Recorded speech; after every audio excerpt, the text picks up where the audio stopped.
Need to show a presentation, document, or your entire desktop during a Microsoft Teams meeting. In this guide, I'll show you how to share your screen, choose what others can see, and stop sharing when you're done. So let's get started. First, join your Microsoft Teams meeting and wait until you're inside the call. The screen sharing controls are available from the meeting toolbar, although their exact position can vary depending on your Teams version. Next, select the Share button. Teams will show you several options for what you can share. This is where you choose exactly what participants should see. If you want participants to see everything on your monitor, choose the Screen option. This is useful when you're switching between multiple applications or demonstrating a workflow. If you only want to show one application, choose a specific window instead.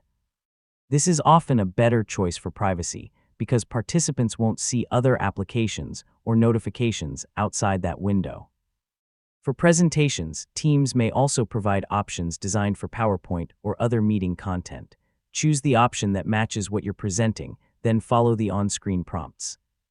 If your presentation includes video or sound from your computer, look for the option to include computer sound before you start sharing. Turn it on when needed, then start sharing.